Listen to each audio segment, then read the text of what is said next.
Hello, everyone. My name is Moe and welcome to another episode of Income Investors. With me today is John Whitefoot, but before I go into any details, I want to let you know that anything you hear in this video is for information and educational purposes only. Investing comes with risk. No matter how safe an investment sound, it comes with a lot of risk. To read more about it, please see the description below. A lot of times we're asked, are there any real recession-proof stocks? The answer is sadly no.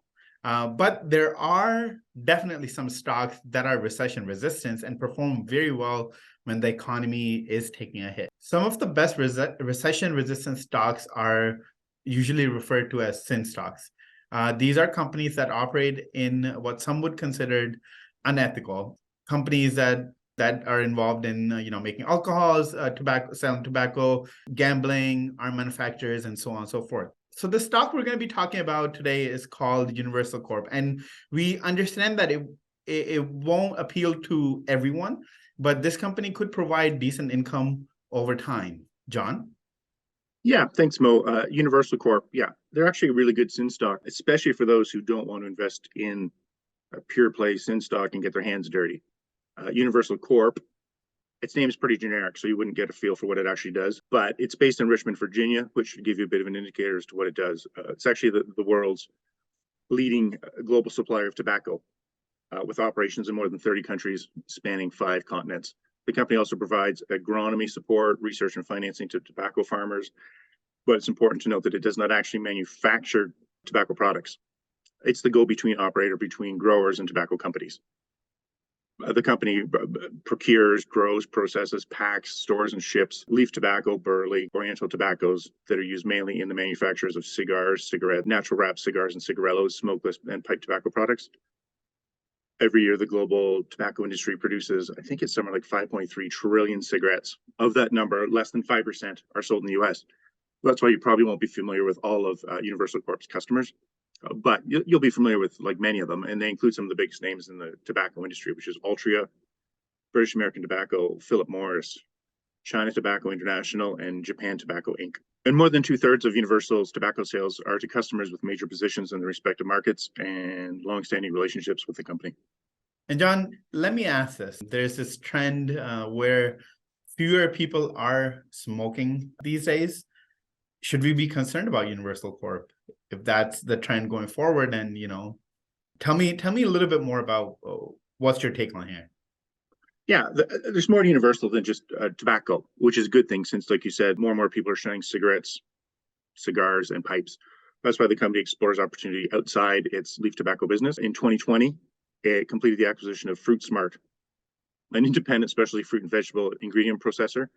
Fruit Smart supplies a broad set of juices, concentrates, purees, fibers, seeds, and other value-added products to food, beverage, and flavor companies around the world. In October 2020, Universal Corp expanded its plant-based ingredient operations with the acquisition of Silva International, their specialty dehydrated vegetable, fruit, and herb processing company. And then in October 21, Universal announced that it closed on the purchase of Shank's Extract, their specialty ingredient flavoring and food company with bottling and packaging abilities. John, that's very interesting. Why would the company invest in plant-based ingredient market?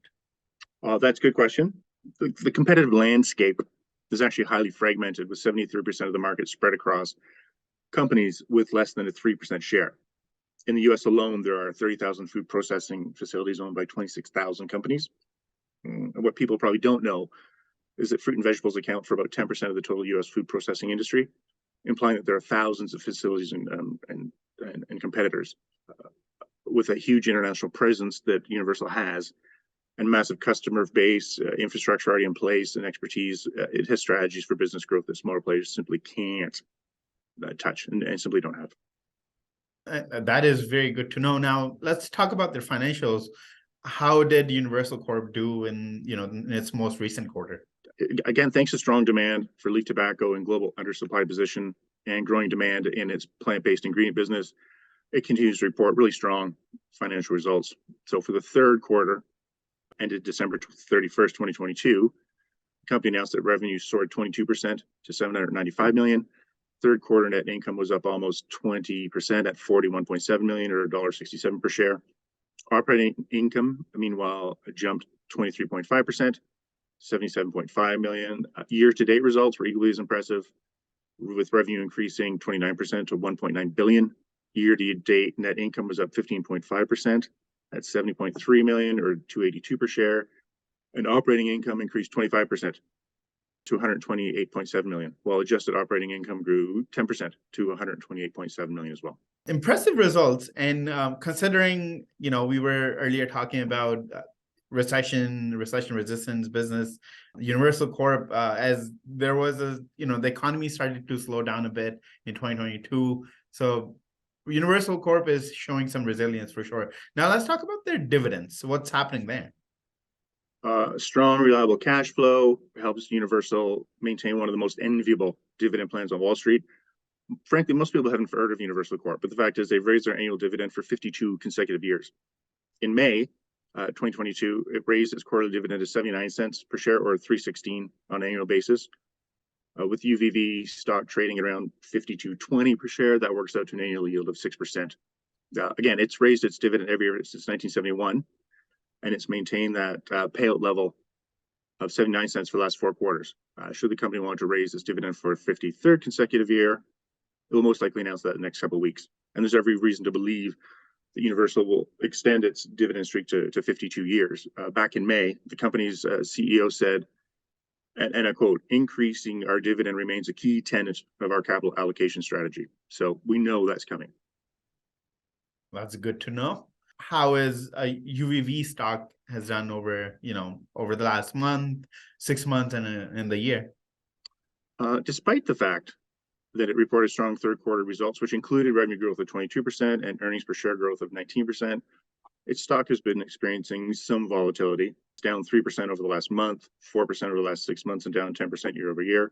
But that could present an interesting entry point for investors. On the plus side, the share price is up 2% year to date. It also has a history of bouncing back pretty quickly. In fact, taking advantage of dips has proven to be quite advantageous, shall we say, for investors over the years. All right, thank you, John, for providing some great insights on Universal Corp. Just to recap, Universal Corp is traded on New York Stock Exchange under symbol UVV. Universal Corp is one of the biggest and long-standing tobacco suppliers. It also has great history of providing consistent dividend. It has increased its dividend for 52 years and has a strong balance sheet. And the management has made it very clear that they want to pay dividends to its shareholders. The stock has declined a little bit, but could that be a blessing in disguise? We'll be back with another video soon. If you want to read more about John's other ideas, you could head to incomeinvestors.com. In the meantime, please like this video and subscribe to our channel, and we'll see you soon.